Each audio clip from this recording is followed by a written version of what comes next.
Oh, hello. This is Matz, who created the language, and I started everything. And usually in the keynote in the conference, I usually talk about the community and the philosophy and something. But this one is kind of exceptional. So this one is quite technical. So are you ready? Okay. The Ruby language I created it in 1993, which is 626. Thank you for calculation. I'm very bad at math. Everyone claims Ruby is good. Ruby is good because with the programming in it is pretty productive. And the programming in Ruby is flexible due to the very concise the programs, or maybe from the meta programming. And also, the programming in Ruby is fun for most of us. But the programming itself is quite fun. So I'm pretty big fan of programming since I was 15. But back in time, it was early 80s.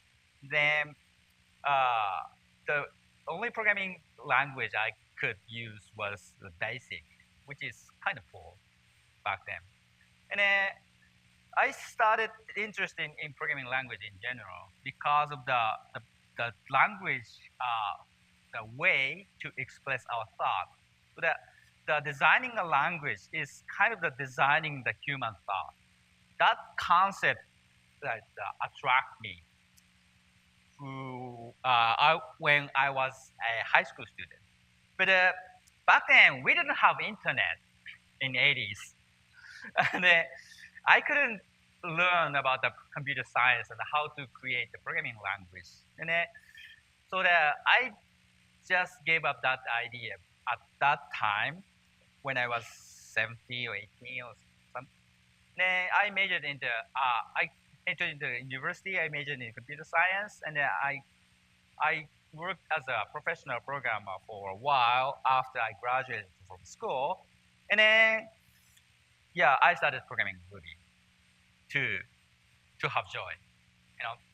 There's no pressure to create a language. I just wanted to. I just wanted to create my own programming language to design the way of thinking of programmers. But at the same time, Ruby is not the perfect language. And then some claims Ruby is bad. Ruby is bad at performance. Ruby doesn't work well with the multi-core CPUs. And Ruby doesn't work well with the bigger team or bigger project. Yeah, that has some aspect of truth. But for the most of the case, Ruby is good enough.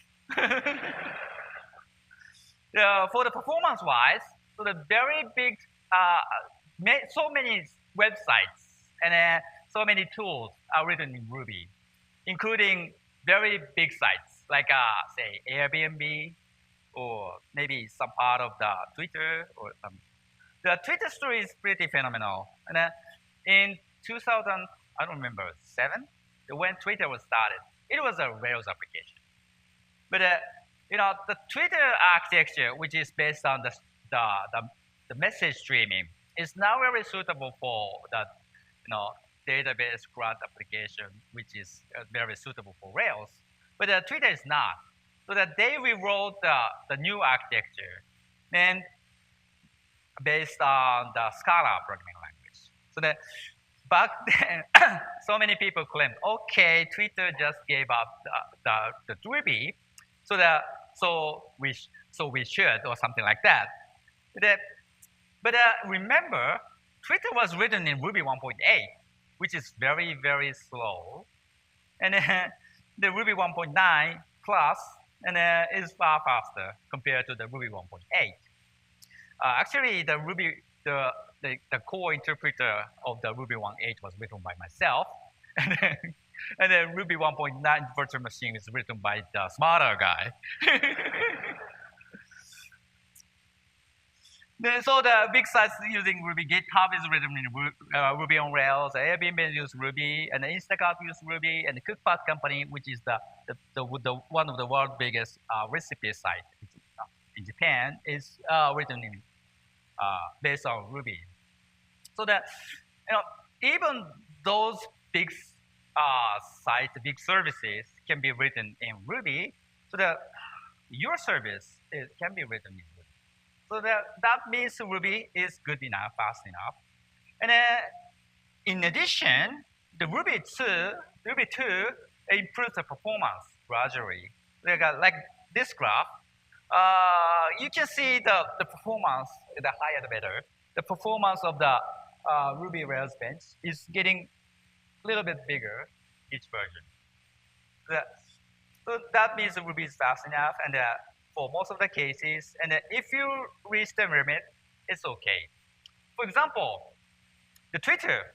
When Twitter started, no one understood what Twitter was.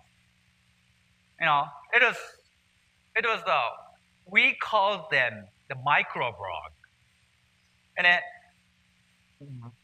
the blog that limited that their entry in 140 characters. That is kind of useless. This is kind of stupid idea. So that the many investors had the idea of Twitter, and that they reject it. It's silly. So that if you if you set up your WordPress site, you can write as long as you want, but Twitter just provides a limit of 140 characters. It's kind of stupid.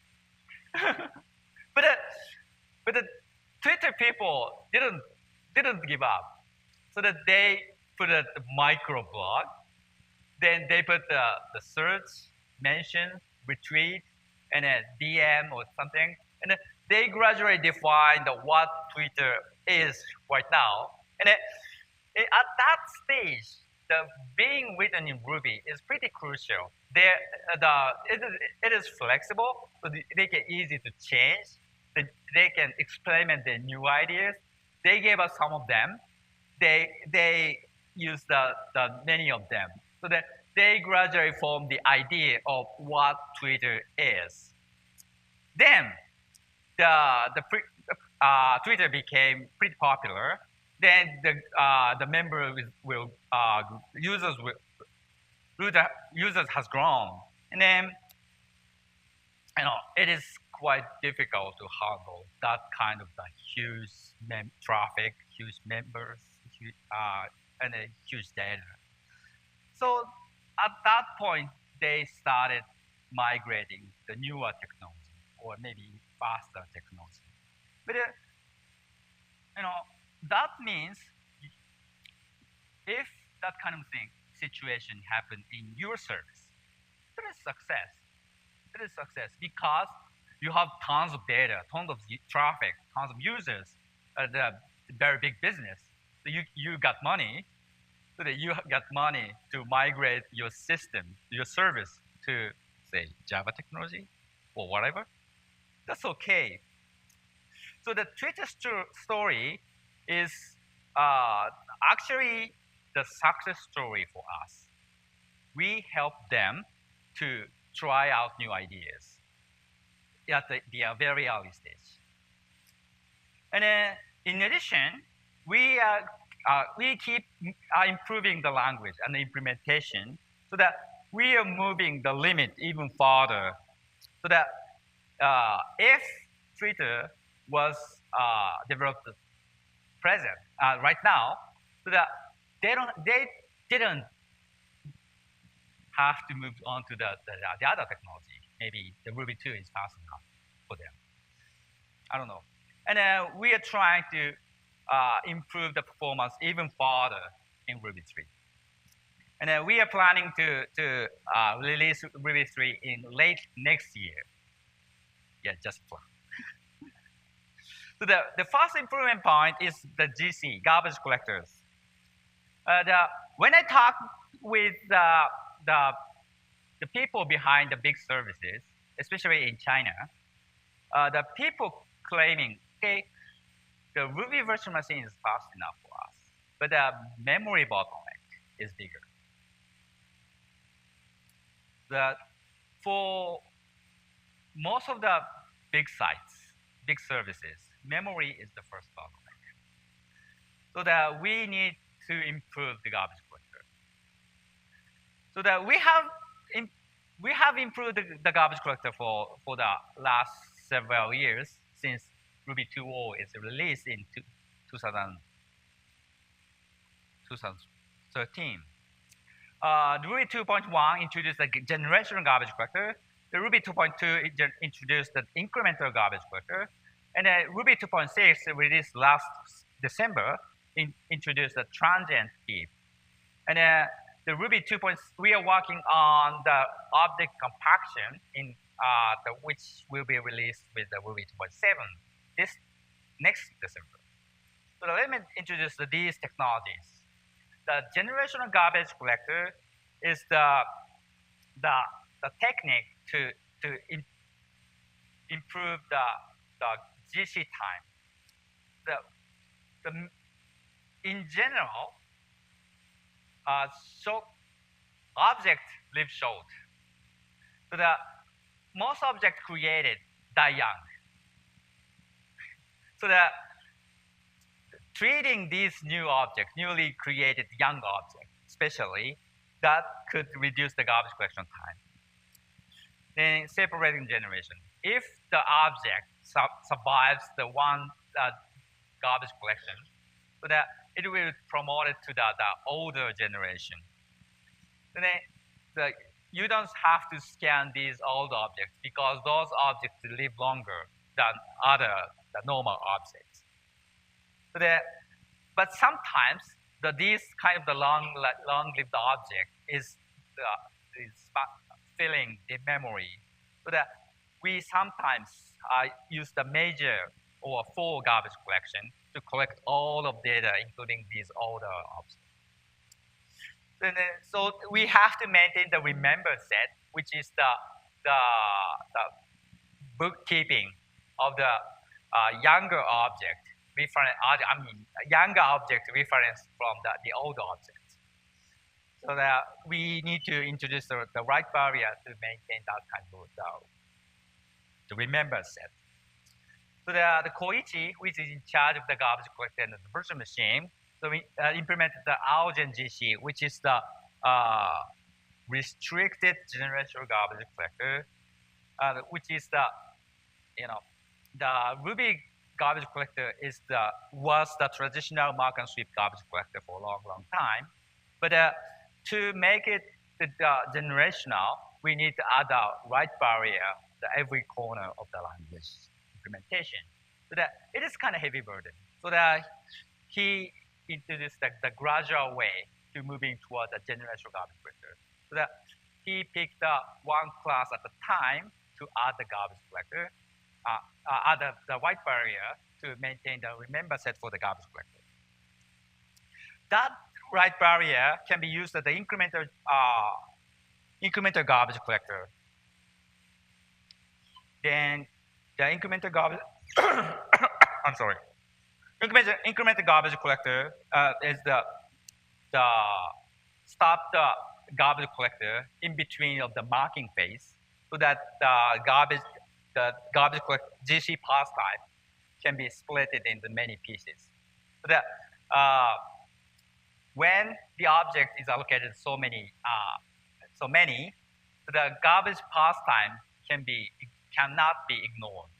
So that when we provide the web servers, the most of the cases it's okay, but sometimes the garbage collector started, and your service will be stopped for a second or two, so that your users, the 99% of your users are okay, but the one unfortunate users who hit the garbage collector have to wait a second to show the web pages. That is not good. So that by doing that the marking phase incrementally, so the pass time will be separated in the many fractions of the execution. So we use the right barrier. So before the incremental garbage collector, the OOBGC out-of-bound garbage collection is the way to reduce the pass time. The out-of-bound GC is the call GC explicitly between the web request. So that in the idle time we call GC so that in the GC won't happen during the handling the request, the web. But after the incremental garbage collector, you don't have to use that kind of technique. For example, the GitHub used to use the out-of-bound GC because of everyone uses GitHub, so that you don't want the very long pause time during the web page rendering in the GitHub. So that they use the out-of-bound GC, but after Ruby 2, we introduced the incremental garbage collector. They removed the out-of-bound GC because we don't need it. We no longer need it. The transient heap is the kind of the generation things. According to the short life hypothesis, so the most objects are young. The most objects are the most memory pages reference of the young object. Usually we use malloc to allocate the memory region for those young objects. For example, the string body from the string body reference to the string object, or array body reference from the array object. These are the allocated memory region using malloc. But the malloc is the heavyweight function, so that we want to avoid calling those functions if it's possible. So that we pre-allocated the transient heap pages at the beginning of the execution, so that allocating the memory region reference from the young object use that kind of the pre-allocated pages. And then when the object survives the first garbage collection, those transient heap pages are promoted to the malloc page, so that you can reduce the invocation of the malloc function. Well, then object compaction.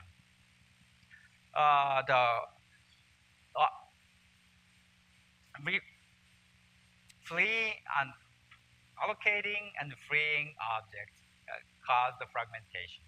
So Ruby used the big page of the object, which we call the heap pages, and then we allocate the objects from these pages.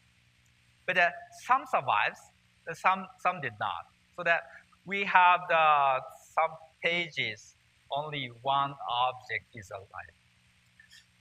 If you allocated so many objects in a very short amount of time, but most of them died. So that to reduce the memory, the physical memory allocated by the process, so that you want to give back these pages to the operating system. But if very short amount of objects scattered in the very sparse object heap is, so that you cannot return these pages to the operating system. So that the physical memory is consumed by these processes. To reduce that, to avoid that kind of things, the Aaron Patterson from GitHub is working on the object compaction to reduce the total memory consumption, and to reduce the cache miss. And it is the mostly moving compaction, so that you can move the object to empty the pages if possible, then return these empty pages to the operating system. And then from the patches pull request from the Aaron, it is explicit compaction. But it's kind of like out-of-bound GC, but it is in free time we call the gc.compact to compact these pages. So it will take a little bit amount of time so that it should be called explicitly. And memory is not the only bottleneck. We have the CPU bottleneck and the I/O bottleneck. So to resolve the CPU bottleneck, we are working on the JIT compiler, just-in-time compiler. The Ruby 2.6 introduced the MJIT. M stands for, I don't know.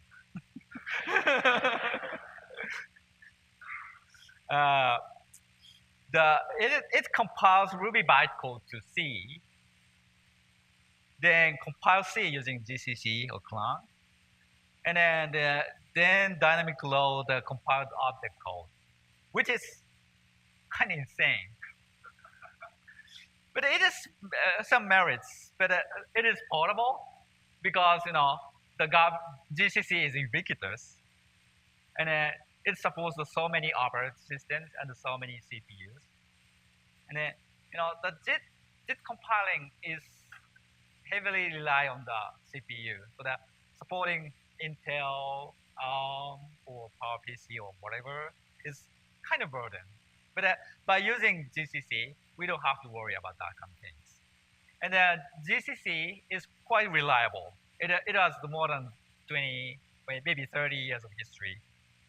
And the optimization of GCC is pretty high quality. Of course, it has the merits. It is heavy and inefficient, especially memory-wise. And we tried MZ for CPU-intensive task. Our benchmark is Up the Carrot, which is the Nintendo Entertainment System emulator. And it is very, very, very CPU-intensive task. And Ruby 2.6 with JIT compiler runs 2.8 times faster than Ruby 2.0, which is quite nice. But unfortunately for Rails app, MJS runs slower. Yet. Probably the reason is too many methods. The Ruby on Rails has so many methods. And the compiling and loading in the dynamic library could cause the memory bottleneck. So we are working on the smarter threshold and lighter compilation. So that a guy in Red Hat whose the real job is maintaining GCC is now working on the mill, which is the lightweight compiler, which can be compiles more lightweight both in the time-wise and the memory-wise. So that in the future, this is the future plan, and the basic methods are executed in the virtual machine using bytecode, and then many methods which can be bottleneck can be run JIT compiled by the mill, the lightweight JIT, and the very heavyweight inner loop method can be compiled by the MJIT, which can be a highly optimized GCC compile. Yeah, this is the status of JIT. So that remember, the JIT performance is promising, but not for Rails yet. The other way to improve the performance is utilizing multi-cores. Now we have many cores in the machine. The web is a multi-core architecture, fortunately. So for example, Unicorn uses a multi-process, and the Puma uses multi-thread. And recently appeared the Falcon. It uses a multi-fiber to utilize improve the performance. So the concurrency is the key to the future. Now Ruby has threads and fibers, but unfortunately we have the gel which is the global interpreter lock. That means the only one thread at a time can be executed. Because of the virtual machine has many shared status, so that running these threads without blocks will easily crash your program, or maybe introduce the deadlocks. That's not good. So that we need some new concurrency model for the future concurrency execution of the Ruby. One of them is the guild or isolate. The guild is the code name of the project, and then we were trying to name it guild, but we get the complaint from the gaming industry. We use the guild, so that we might be renaming it to isolate or whatever. So the guild is the kind of the object space which can be isolated from the other guilds, and we don't have any sharing object. The communication is done via channels. We don't have logs. We don't see deadlocks, and you can kind of think of the WebWorkers or isolate in JavaScript. It uses multi-core for CPU-intensive tasks, and then trying to make them as lightweight as threads. The separating object space is kind of heavy burden, but we are trying to make it efficient enough. The other idea is auto fiber, or we are not fully satisfied with that name, but maybe we rename it whatever. Yeah, naming is pretty difficult in computer science. It is the kind of the thread, but context switch only happens with IO operations and with no time slicing. So that means it is far easier to maintain than threads. That is there to avoid IO blocking. So that can be used to the IO intensive task. So that we are gradually offloading the current threads in the Ruby, and then we introduce the guilds or isolate for CPU intensive tasks, and then you can use the auto fiber or whatever for IO intensive tasks. Then threads will be offset gradually. That is our attempt to improve the performance. How about bigger teams and project issue? When project started, Ruby is productive for its rich features, or its rich set of gens, or its flexibility, like metaprogramming. But as the project grows, test becomes a burden, and test increases its size. Test issue type takes more time, and then to be honest, I hate tests.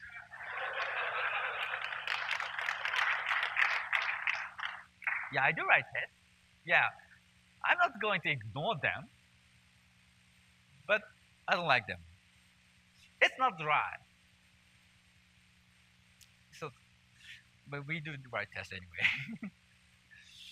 But want to be more productive. What other language try? The other language face similar issues or problems, challenges. So the PHP introduces type hinting. So the introducing static typing is much better. It's quite hard these days. The Python 3 are the type annotations. JavaScript into TypeScript, which is the kind of the static type version of the language. So what should we do? What should Ruby community do?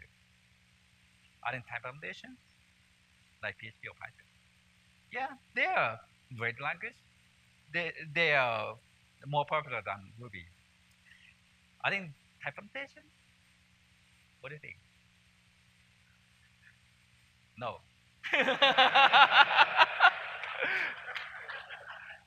I hate type annotations too.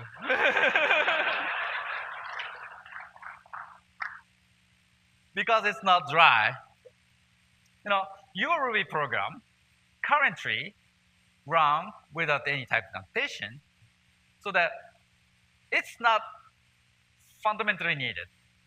You know, it's there to find more bugs earlier, so that yeah, we don't make a compromise here, so that because it's not needed, Ruby programs run without type annotations, so it's not really needed.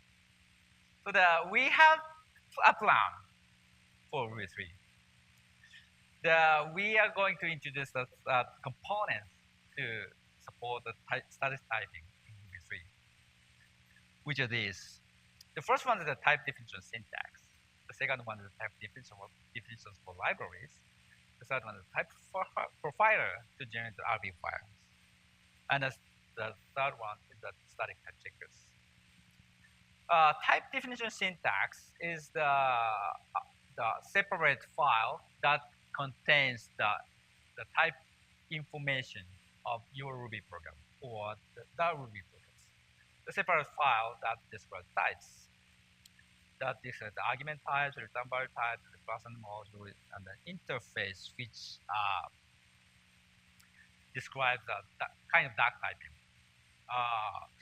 I have to prepare the RBI file here, but I have no time. I didn't have the internet connection during the flight, so that yeah. Okay, I will tell you later. I'm sorry. So that we are going to the type description file compiler, which generates the type database for your compilation. Then we are going to prepare the type definition for standard libraries and some major gems.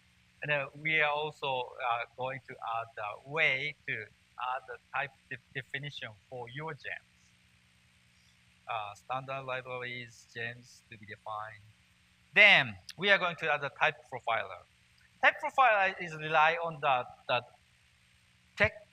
technique, which is called the abstract interpretation, which is the kind of the in between the runtime check and the static check. For example, okay, we have the method definition foo, which takes one argument, and then the +2 of that argument. Then we call foo here with the argument of the 15. The foo is called with the integer, so that we have the information. Foo is called with integer, and the integer hash. Integer has plus method, and which is okay. That kind of things. The find conflict with the type definitions, so that you can find the type errors by abstract interpretation. At the same time, we can generate the type description of the method foo here by using the information of the invocation call block. So the type profiler can generate the RBI file for your program. And then if we don't claim that the type description generated by type profiler is not the complete nor sufficient for your type checking. So you can refine them if you want. So by having those type information of your program in the separate files, so you can run the more decent static type checkers. For example, the Sorbet from Stripe. We are working with the Sorbet team from Stripe so that we can share those kind of type description file and type description information with those type checkers. And then we also, the member of the community also worked the different type checker named Steep. Then use those type checkers use the RBI type definitions and then different characters. For example, Sorbet is written in C++ and pretty fast, and mostly real-time check. And the Sorbet type checking is mostly nominal, and it supports type annotation DSLs as well. And the STEEP is some kind of experimental project and written in Ruby, and it uses the structural typing. And by the nature of written in Ruby, so that it is more flexible. So we may also provide YARN to RBI converter so that you write the YARN documentation in your comments, so that you can generate the type description information out of those YARN documentation. So what will happen with them? Your ordinary Ruby program will be statically typed. That wouldn't be that nice without any type annotations. If you refine type definition files, you will have the better type checking. Wouldn't that be cool? So we are working on it, and the result is promising for me at least. Remember, the goal of Ruby is to make programmer happy. So we will do everything to make you happy. Performance improvement, yes, we'll do our best. Better concurrency support, yes, we will do our best. Keeping compatibility, yeah, we'll do our best. Compatibility matters because we keep compatibility because the breakage is like a punishment. By upgrading Ruby to 6 to 3.0, your programs cause errors. It's kind of punishment, unless we have clear benefit. Yeah, we are not going to punish without fault in your site. So those things we will not change in Ruby 3.0. We are discussing long discussion. We had long discussion for frozen string literals, which is kind of nice. But the breakage caused by these frozen string literals is not acceptable, for at least for Ruby 3. So that we just gave up. So that probably in far future. We are trying to obsolete the question mark literals for represent the characters. So we just gave up. And we try to obsolete the backquotes, which is kind of neat, but kind of low level. So we tried, but we gave up. So because we are trying to make Ruby even better, so we are going to add new features. Yes, new features. We are going to improve the keyword arguments. Yeah, I have to confess that I regret some part of the keyword arguments. It's kind of confusing. For example, like this, M takes 2 arguments, which one is the argument, the position argument, the other is the keyword arguments.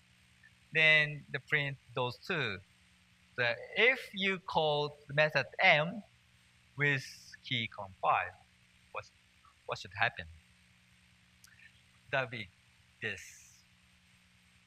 Kind of confusing, but because right now keyword arguments are implemented by the hash object added to the end of your argument list. It is pretty primitive, and then not work well with static type. That kind of the hacky keyword arguments will not work well with the static typing.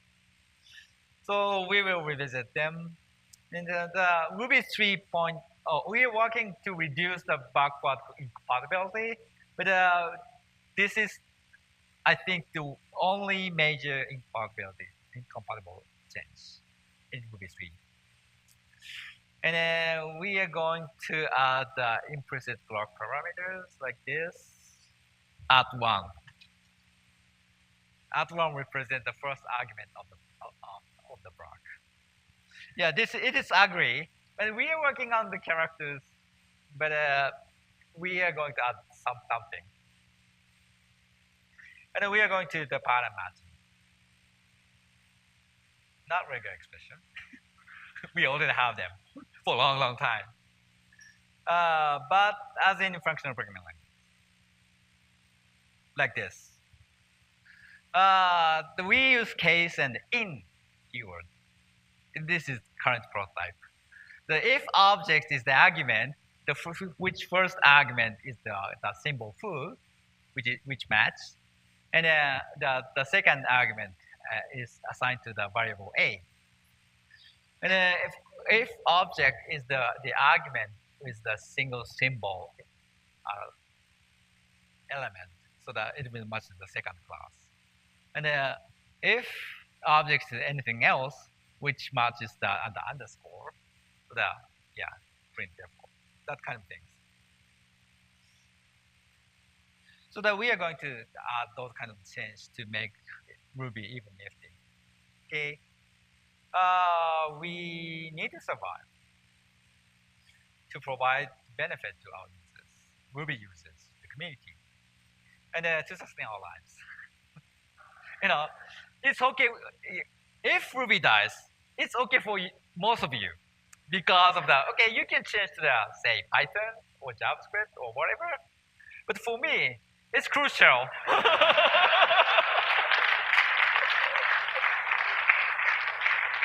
So Ruby survival is pretty much important for me at least, and some co-committers who work full-time for Ruby. And the Ruby survival is also good for you. You don't have to migrate your service. So it is good things. We have to survive. So okay, Charles doesn't record. So that we have to survive. We have to adapt the change. So that we don't have to be the most smart language. We don't have to be the fastest language. But we have to adapt the situation around us. We will keep moving forward wisely. And not only, the Ruby is not only driven by me, myself, but it's driven by community. So that the Ruby is designed here, to exist here, to make you and make us happy, and to make the world a better place. Yeah, thank you.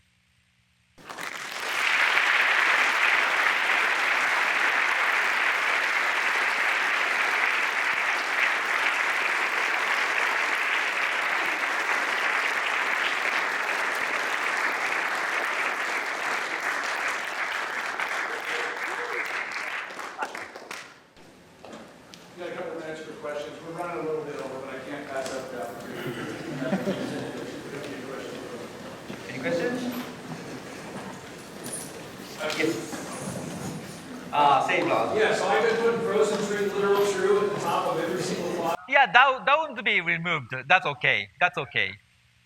Magic comment is alive. But it's not the default. Any other question there? Yes. The implicit block thing. Yeah. For interactive programming like IRB, Pry things, sometimes writing the block parameters, the bar things, is kind of the burden. So it is for the trial interactive sessions, not for the long-lived Ruby project. Like say the language like Ruby has the implicit argument of it. It is our trial of replacing it implement it feature in Ruby.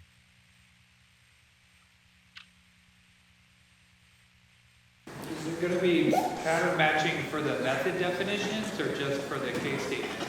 Unfortunately, just for the case statement. So that you have to accept everything in argument. Then you have to dispatch in the method. Probably in the future we will improve that. Yes, there? Yes. I was trying to take notes. You said at some point when you get to a certain level of Ruby, it's less beneficial for a Rails application as far as speed was. I'm upgrading Ruby right now. I just want to know which one should I bring up to in the Rails app before it's less good. Basically, the latest one is the better. So the current, right now, the Ruby 2.6 is the best Ruby.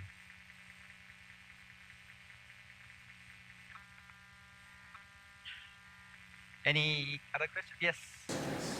What's the one part of Ruby that you're most proud of?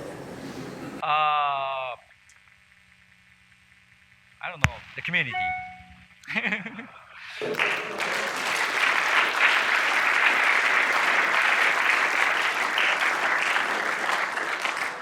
You know, when I attend the conferences like this, so that so many people come up to me and they shake hands and say, thank you for Ruby for making my career better, or making my programming fun again, or something like that.